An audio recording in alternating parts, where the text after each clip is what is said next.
Hi, and welcome to another episode of Finding My Niche, where we're talking about the making of my way. On the phone with me today is my good friend and sound engineer, Moise LaPorte, or as my journal calls him, Big Moses. Now, it's been said that he's one of the best kept secrets of the music aficionado until now. Moise had the opportunity to work with superstar Mary J. Blige and co-produce her remake of No Man Put Asunder on her multi-platinum album entitled Mary. He's been blessed to be singled out of the host of so many other producers and has been afforded the opportunity to remix and produce for both major and independent labels such as Sony, King Street Sounds, Funky Soul, Easy Street Soundmen, just to name a few. Moise also serves as Executive Technical Director for Christ Church, leading a 20-member team of media crew and volunteers to produce weekly programming for live events. He specializes in lighting,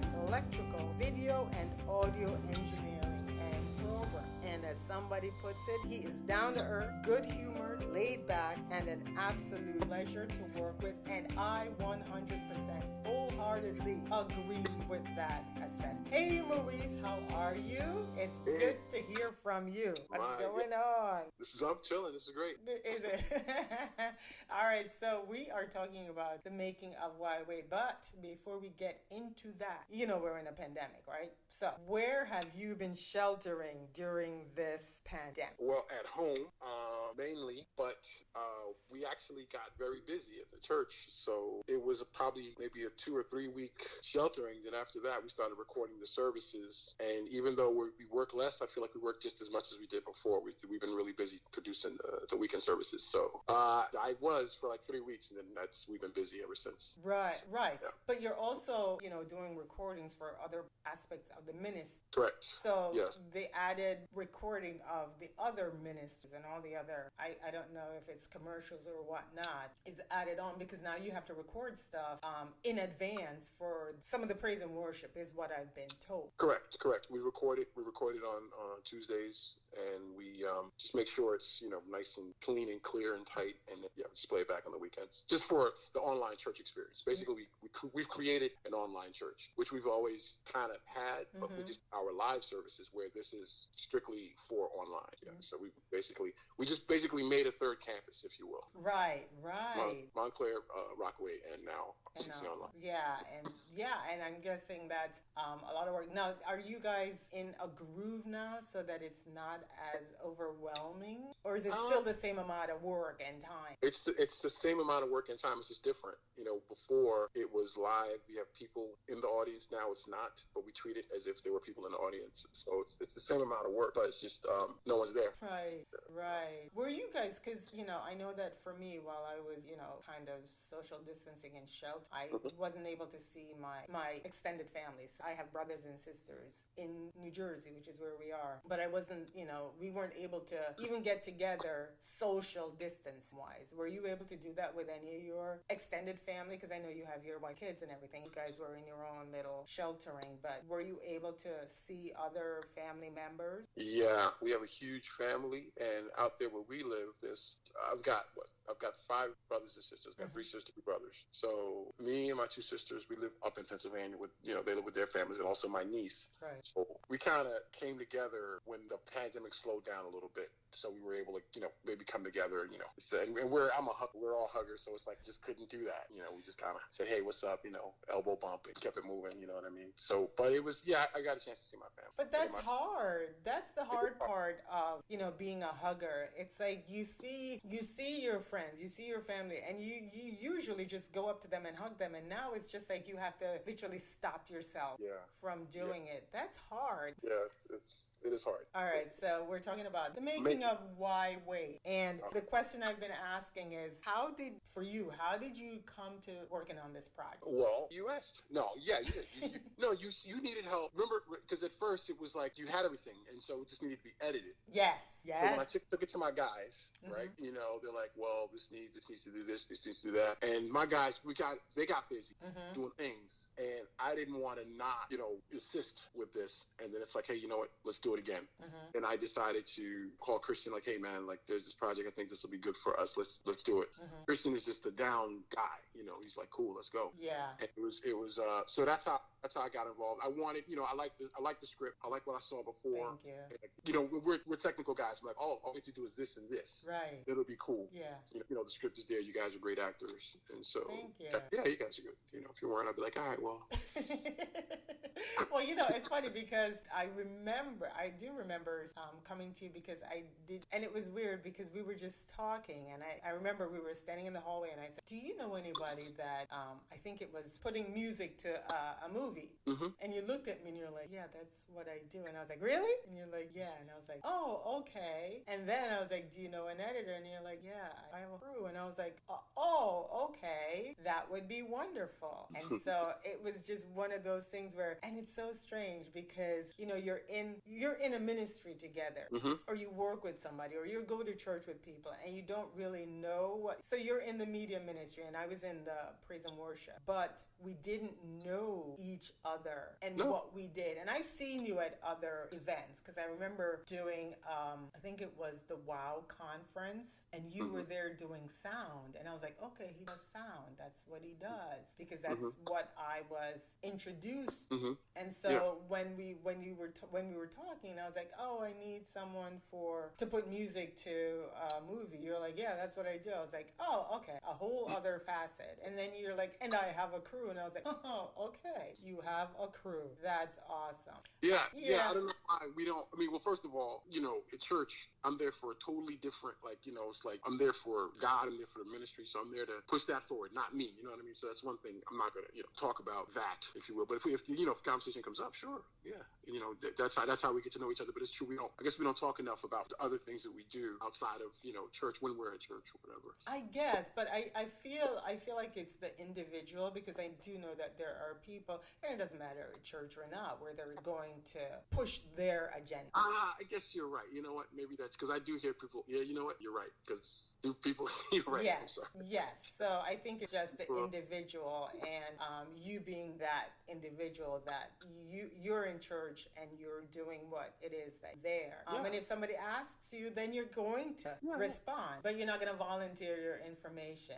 And I've been accused of that, where it's like, well, you didn't tell us, and I was like, well, you didn't ask. So if you don't ask, I'm not going to share it. I said, what do you do? So I'm an actor, right? Now, forgive me, but I've been in the industry for a very long time. It's like, I'm an actor, but what's your job? What's your regular job? He's like, I'm an actor. Right. I do. You know what I mean? I was like, okay, for real. All right, cool. This is real. Yes. But when people say, what do you do? And you say you're an actor, then the next question is, what have I seen you in? Or, because I've also been on the other end where it's like, oh, you're an actor. And they just leave it at that, thinking, oh, it's just a hobby that you're doing. Yes. And, I never correct. I just say I'm an actor, and you take it or leave it, or I'm not going to expound on that. I'm an actor. That's what I do. So, yeah, it's interesting. And I appreciate, because I remember that, the first go around was after it went and then it stopped. You were still like, yeah, no, I want to be involved with this. So I appreciate that. You still wanted to be a part of it. Yeah, I didn't want to let you down, and I didn't want to. Well, I didn't, because it was like, okay, if I said I'm gonna help, let's do it. You know what I mean? Right. Who's gonna be light, but I got you. Whatever we can do. And you were I was like, I tell everybody this. I'm like, it was so amazing because again, we know each other on surface level, right? Sure. But we've been doing church because I say I've known you for about 10 years, surface level. Yes. See you in church. I see you in church. I know what you do. You're always up in the balcony and you're doing your stuff, and I'm down and we're doing our stuff. And so when you were like, no, I got your back, I got this, I was like, oh my gosh, like he doesn't even know me and he's telling me he's got my back. That to me was just, that's amazing. No, it is, because not not many people can say that and mean it and then follow through and do what they say they're gonna do. Yeah, So I was like, yeah, he's good people. He is what he says he is, and what you see is what you get. You're right. And there's no pretense. So I was like, yeah. All right, so that leads me to the next question then. So how was it working with me, for me, beside me? With you, for you, beside me. Before I get into that, we worked together. We were in a play together, a skit together. No, we were not. That wasn't you? No, that wasn't you? No. That wasn't you? What was the play? That wasn't you. We did that thing with this is with Faith back in the day, like 2009. You weren't in that? What was the play? It was like, it was Jesus. It was this girl got into this, she got into that. It was like this play on stuff, and I guess you weren't there. Kofi was involved. I know Karen was also in the ministry. Okay. So it wasn't you. How was it working with you? I tell you, I've had some hard jobs before, but let me tell you. No, I'm kidding. Working with you was very, very good. It was very refreshing. Refreshing. That's a new word. You know why? Why? And this sounds chauvinist, and I want to please record this. Sometimes working with women, they feel the need. Like, I've been around strong women all my life, so I'm not intimidated by strong women, and I don't feel like I can't take direction from women. Right. You're a pro. We're here to do a job together. Let's do it. But sometimes women bark, and you don't do that, and that's. I don't know why. Because it's not me. I don't bark. Well, a lot of women, when they get around men, feel like, hey, get over here now, because it's like, I'm not going to, okay, let's go. Where we got to go? I'm so far from that. I don't. No, you were very, very, very professional. Yeah, but I could not have accomplished this without you guys at all. I know 100%. And so it's kind of scary for me to think about never working with you guys again. Oh, okay. Because I'm spoiled. Oh, okay. I've been spoiled. It was a good vibe. There was no tension. There was nothing extra. No, not at all. Everybody was so down. I Yes. remember Melissa doing that take. I don't know how many times she walked in and out that house. But 15, and Yes. Everyone was good. Yes. So nothing was like lacking, and she wasn't getting frustrated. Nope. She didn't even sweat. Nope. I thought that was cool. Yeah, no, she's very professional, and I've known her for a good while. Okay. Yeah. No, I've known her for, I think she was in the, she was in the drama ministry with me. And we weren't friends until after she left the ministry. Go to the church? I don't remember. She did. She went to Christ Church for a little bit, and then she left. And that's where we met, because we were doing drama ministry for a couple of years, and then she left. But I've never been on a set, and other people have said it. They're like, you came in and you did your stuff. So I'm just grateful that I approached you, and it just took off from there, and that you were just like, yep, I'm down with this. So every other movie that I'm producing, I will make sure that you're the guy that I'm like, all right, first dibs is Moise, and then if he can't do it, I'll be like, well, you have to recommend somebody, because I don't want to go out there and find this person on my own. Okay. You know what I mean? Yeah, I do. That's just how it's going to have to be. It was definitely a good vibe, definitely good connection. Yeah. And and it was tough. It wasn't easy just because it was tough. Yeah.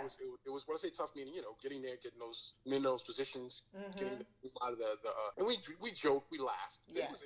It wasn't I wouldn't say easy, but it wasn't difficult because of people, right, or ugly stuff. Yes. You know what I mean? Yes. There was none of which made it cool. Yes. No, I agree. And I was glad to do it. Yeah. So it was just like, you come in at 9 and we're done by 2. And we're like, how do you do that? I'm like, we know what we needed to get done. We did it. We didn't do 100 takes, and we got the job done. Yeah, I don't agree with that, like the whole bunch of takes thing, because just from being in a recording studio, not that I practice magic, but magic is magic. It's either we got it or we don't. Right. You can't keep taking it like something's going to change if it's just not there. Right. It's just there, so. Yeah, and I agree. I think sometimes the takes has to do with, something that the camera guy didn't catch for the most part. But I agree with you. Mm-hmm. Yeah. All right. Yeah. So is there anything, I'm going to ask you if you would like to plug, anything that you're working on? I am, let me see. Not really. Only thing on the music side, I decided to do an album, so I'm going to just work on that, basically. But I can't say when it's going to come out. Wait a second. Music, as in, are you singing or just playing? No. Funny, I did sing on one song years ago, but I no, just music. I'm gonna feature different artists on it. So yeah. So Well, kind of like it. I was reading your bio and it said you played instruments, which I did not know either. Like you played the guitar and something else. No, I play bass and then keys, but I'm not like that. I just play them. I can play 'em. You play these instruments though. Yeah. All right. Yeah. Okay. Well, if there's nothing else to plug, I guess we can say goodbye or thank you or. Thank you for the opportunity. It was a pleasure working on the film with you guys. I think we made established some very strong relationships with all of us. And yes. It was nice. Too bad. Well, one good thing is we got it done right before the pandemic. That's the other thing. You know what I was going to say? Is there, because you were there for the whole thing. And I kept asking everybody, are there any bloopers that you can mention? Because I know I have some. And I know you should remember one because it happened outside. Oh, the keys? Well, the keys and the sneakers. What happened with the sneakers? So the sneakers fell off my feet. The sneaker fell as I was entering the house. I don't remember that. You don't remember that? Okay, yes. The keys were the bane of my existence. I don't even know. And it's sad because I wrote it in because it looked good and it just looked good on paper, and I thought it would look good on camera as well. But I could not drop those keys to save my life. It was like you threw them down. I'm like, well, okay. I know. It was so sad. It was so pathetic. I couldn't understand why I couldn't drop keys and make it look natural. Right. Yeah, and then going in the house after, the scene was ending and I was supposed to go in open the door and go in, and as I stepped in, closing the door, one sneaker fell off. And that is in the shot. Is it? Yes, but we're not using it. All right, Moise, thank you so much for doing this. My pleasure. It was good talking to you. I haven't talked to you in a while. Oh, I know. So hopefully it won't be that long that we talk again. There's some stuff in the works, and I will be reaching out to you just to nail down time. All right? Thanks, Mo. Thank you all, and join me next time when my next guest will be Amelia Grace, who plays Marcy in Why Wait. Have a wonderfully blessed day.